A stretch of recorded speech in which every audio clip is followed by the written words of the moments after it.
Wisconsin welcomes you.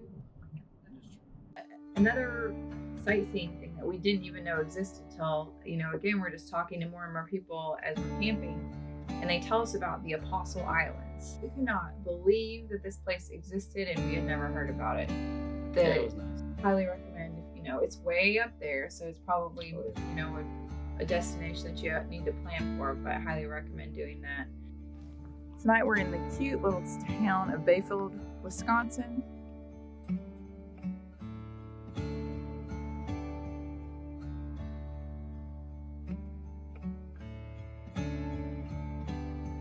But we are getting ready to take a 3-hour tour out to cruise around the Apostle Islands. And the Apostle Islands are one of the national park, it's actually called a national lake shore. So we stopped by the visitor center, got our passport stamped, and we'll get ready to board the boat. The ferry boat driver, again, had grown up on the islands. He'd gone to school in Bayfield. He had served as one of the park rangers, actually living on one of the islands to man one of the lighthouses. Just full of knowledge. So he had some great stories, just great history. For those of you on the right-hand side, where you can see Lookout Point, that orange that you see at the bottom of it, that is Atlantic. There you can see that beautiful bald eagle sitting up there. Right. They would send a boat out every couple of days that would go around and pick up the catch at multiple fish camps and look straight down the dock. You're going to notice there's a log cabin there. That log cabin is what we call the governor's cabin. Now, the gentleman that owned it was not a governor, but he sure acted like one.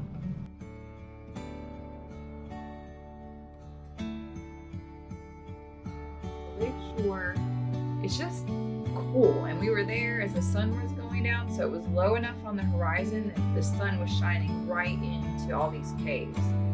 The colors are vibrant, everything, is green, and then you had the rock formations. It was beautiful. And here's the lighthouse. Thank you.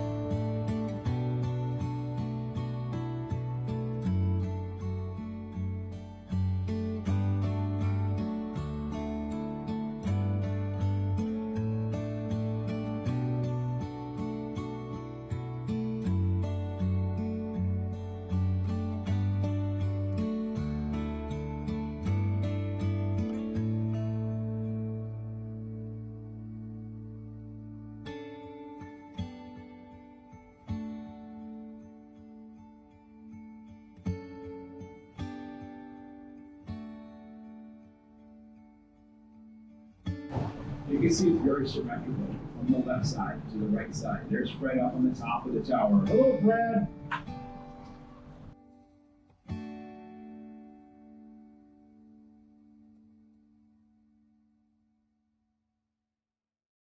So basically rained the entire time we were in Wisconsin. So we're catching up on our Wisconsin map today. Hold on, Mama, get it straight, and then you can help me press it down, okay?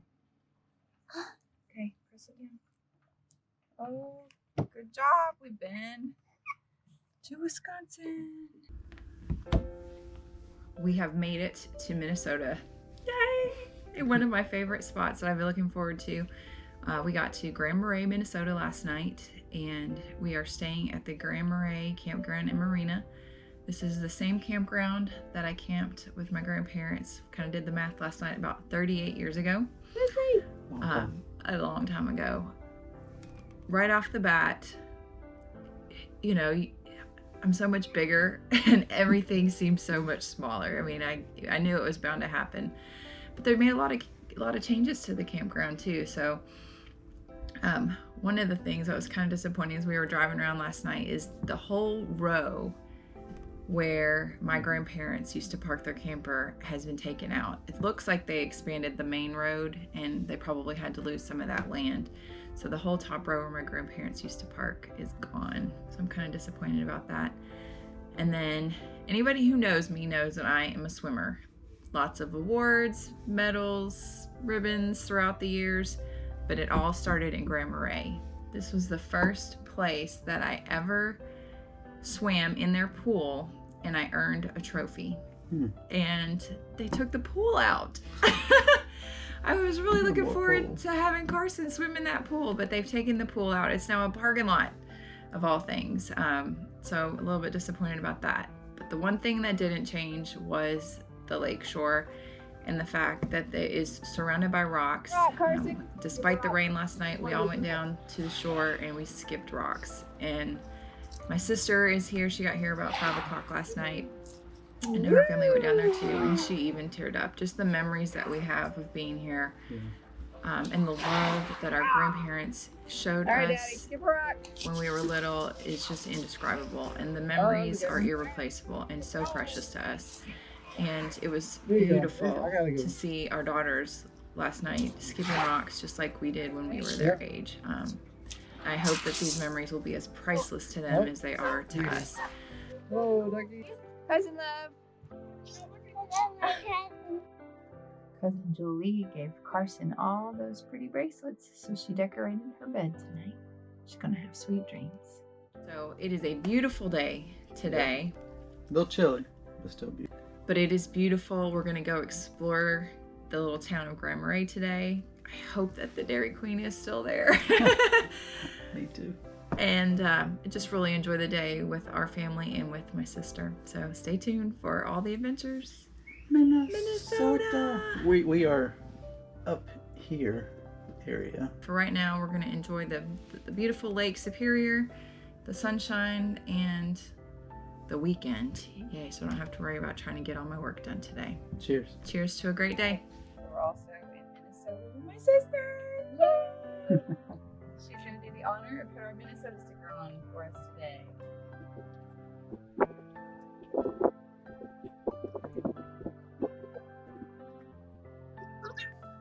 Minnesota's on the map. Yay! Minnesota is on the map.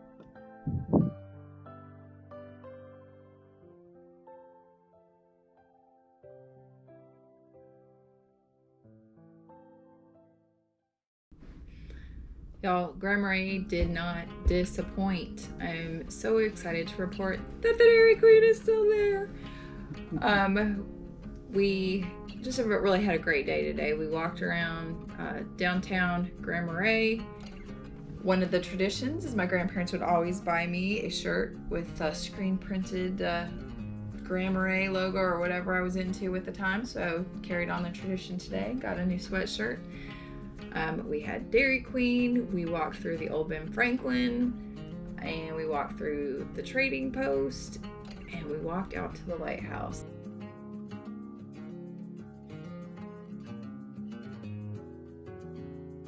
And I think that the girls had just as much fun as Karen and I did when we were little. Walking out there is just so fun. You're walking on the rocks, and there's some puddles from the waves that come up and crash over there. It was a gorgeous day. Just being at the lighthouse was fun. There was, several people out there. There was some local kids that were jumping off of the lighthouse into the water. It made me so cold just to look at them. And they're like, oh, we're locals. It's actually pretty warm for us. But they were doing backflips and just really having a great time. Put on quite a show for us.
But I'm just so grateful that my family got to experience, what I got to experience when I was little. And, even Mike said, I can understand why this would be special to you as a little kid. It's just a small town. But my grandparents just, gave us so much freedom.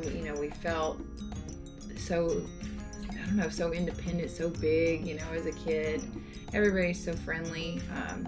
Just really made for a great day, and so glad I got to share that with them.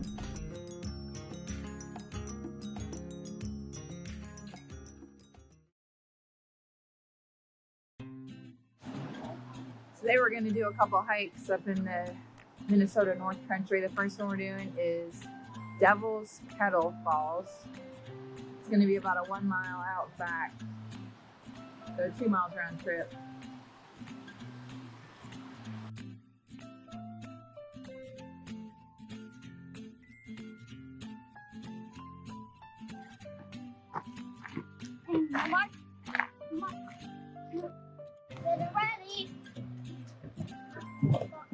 Oh, so pretty. See it out there, Carson? Yeah, come over this way. Come on out.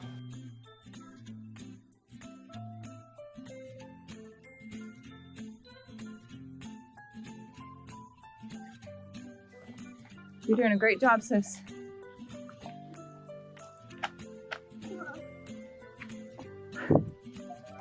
Keep going. Your legs can make it.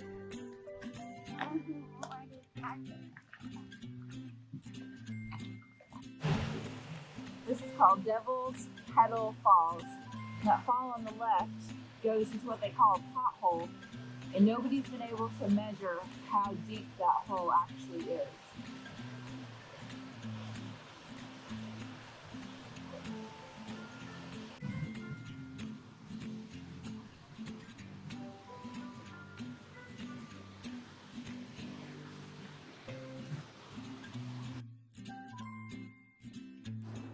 If you do this hike, you better be able to handle some stairs.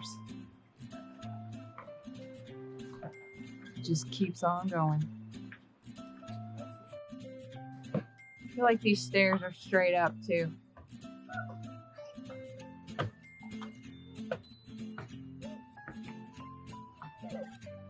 How your legs feel, Carson? Kind of went down the road a little bit. It wasn't the road that we needed to be on, but it actually took us to another place where we got a passport stamp. It was the Grand Portage. It's a national landmark. Oh, yeah, that's right. Yeah. And it is like the settlement of the Ojibwe tribe. They were. How do you remember that? I know, it was a huge fishing community back in the day. Fishing and fur trading. Yep. But they had the encampment kind of still there, and we just happened to be there on a day where they had people dressed up in character to kind of explain about life in the Ojibwe camp. So, again, just kind of a cool little out of the way fun that we didn't expect. A little paddle, telling people about the Great Hall. That's the building behind you, which was the home of the largest fur company that ever existed. What type of furs did they trade? 65% is beaver. This is a fur press. How they get them so flat. Quick bullet point of how you make a birch bark canoe back in the 1700s is you're going to chop down a birch tree about 2 or 3 times this diameter. The Ojibwe would have a stake-driven outline with ropes around it, and they're going to be piecing together the birch once you slice it off the tree. You'll have 2 pieces that overlap here, and this connecting piece is made out of black spruce tree, or watap in the Ojibwe tongue.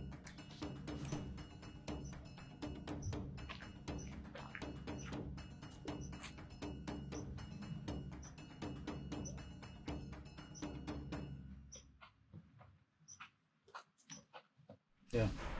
So then the next stop was High Falls, which is right on the United States-Canadian border. You go past a little bit further past Grand Portage, and that one was a fairly easy hike. But man, the falls, yeah, they were high. It was the highest falls in Minnesota. High Falls. High Falls. But it's kind Well, of they're cool because beautiful. you're on one side of the river, and then the other side literally is Canada. You can see the observation point on the Canada side. We're on the Minnesota side. It helped that her cousin was there for these because that distracted her, and she's just having a blast with Jolie. She loves Jolie. Oh, yes, she does. It's got like It's like little Jolie's shadow. cousin admiration times 1,000. She just loves her so much, and she's a great niece. She plays with her. She just does special things for her and spends time with her. So we're grateful that they got to spend some time together as well. And so then one of the days, Mike took the opportunity to go golfing while we were there. Oh yeah. What was the name of that place? Gunflint Hills I Golf think so. Course. Yeah. So the cool thing about this was the same golf course that her grandfather had golfed back in the day, and so every now and then I would think about that, and just kind of have that reflective moment and be like, oh, I wonder what kind of round he shot here, because I probably lost 6 balls by the time I got to the 3rd hole. I mean, it was fairway and woods, and I was more in the woods than I was on the fairway. It was I thought it was challenging little course. He gets home and he's like, well, I paid for 18 holes. I was like, okay. He goes, well, I played 9, and then I couldn't find hole 10. So I went in, and what do they say? Oh, you're just supposed to play the first 9 again. Yep. It's a 9-hole course. Yeah. You just play it twice. But again, it was just a great day for him to kind of reset and have some time to himself to get out there and golf. It was just kind of a snapshot in time little kind of town. I mean, they were doing some updates, but there was not much has really changed, and it was just beautiful. When we left Grand Marais, we had seen a lighthouse on the way up, and I'm like, Mike, pull over. He's like, you are crazy. That's one thing about towing a 43-foot camper. You can't just make, rash decisions, because we weren't sure if we turned down this road, if we would get stuck, what we were going to be encountering. See, the kind of person I am, because I haven't done the route recon to see if we would fit, and the kind of person Lynn is, she's like, let's just do it and we'll figure it out. But I'm like, no. It's all the confidence I have in your skills. Yeah, sure. No, it ain't. She's more spontaneous. You push boundaries. You're like, oh, let's just go. Lighthouse, turn right. No. Got a 43-foot fifth wheel back there. So we had a chance to recon before we headed out of the area, and found out we could actually get there. They had some bus RV parking. But anyway, it was called Split Rock Lighthouse, and evidently it's one of the more famous lighthouses on the coast. I had never heard of it before, so again, we just kind of wandered upon it, pulled over. COVID hits again. We didn't get to really explore all the buildings, go through the gift shop and all that kind of stuff that we wanted to do, but we were able to walk up to the lighthouse and, read a little bit of the history on it. That is really cool. And it was a good break. I mean, we knew we were going to have a long drive day, so that was a good little break. After we left that, Toby's. we went to Toby's. Another one of those things I keep hearing about. And of course she hits me with, so we're going to stop? And I'm like, well, let me look and see if we can fit. And, it's been in business probably for about 100 years as well. So they've evolved. They got lots of bus lanes and RV lanes. So food was great. But man, let me tell you. Well, it was, she always kept talking about the cinnamon bread. We got to get the cinnamon bread. But they had a caramel, pecan glaze cinnamon, and it comes with your breakfast. So I get 2 eggs over hard, some sausage, and some hash browns, some coffee, and this. I wish I should have took a picture of it. Man, I need to do more, take pictures of things that we're going to talk about. I mean, it was probably, I don't know how you get that on camera. It was huge. And it was amazing. It was delicious. Yes. When I told my mom we were going to stop at Toby's on the way back, she's like, oh my gosh, the cinnamon rolls. So we got a to-go box with, 6 cinnamon rolls in it, and took them to her. So we ended up staying at a campground that's really close to my sister's house, and so we could spend a little bit of time with my mom and my sister for the weekend. And then we got to stay at Mom's house, which was really nice. That was a great break. Yeah, to be in like a full-size bathroom, and we had a big, comfy bed to sleep in. Carson had her own bedroom, so she slept like a rock every night. But let me tell you about RV life. So we get there, we're just hanging out, and Roger, well, he's preparing some stuff for dinner, and he just turns on the kitchen faucet and leaves it running. And after about 5-10 seconds, Lynn and I both were like, turn the water on. Because, in a camper, everything is about management of your systems, your electrical, your water, your sewer. You only have so much that you can much capacity. So, he leaves, he probably left it running for 3 minutes. And I'm like, I just wanted you to get up and just go turn it off. But anyways. Yeah. But we had a good time. They fed us on Friday night. My sister and her family came over again. Just really good conversation, catching up with Mom. Saturday, my mom had never seen our camper before, so they came over and did a little camper tour. Mm-hmm. And then they took Carson for us for like 2 hours. That was awesome. Mm. So we were able to go get lunch, and did we do any shopping? We did a little bit of shopping, just some errands, but not having to do it with a 4-year-old, and just giving us that mental break was really nice. And then, just had a really nice evening of cornhole and games and, talking with all of them. And then we rolled out on Sunday. But Minnesota was just, it was a lot of fun. Anytime you get to spend time with family, it's a huge blessing. You mix that with beautiful scenery, and you just can't beat it. Yeah, it was really good.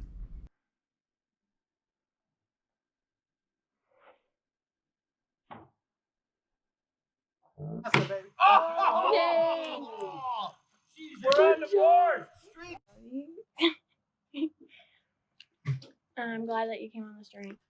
From here, we're rolling on to Iowa. We expect it's going to be a cornfield in the middle of nowhere. So stay tuned to see how that unfolded.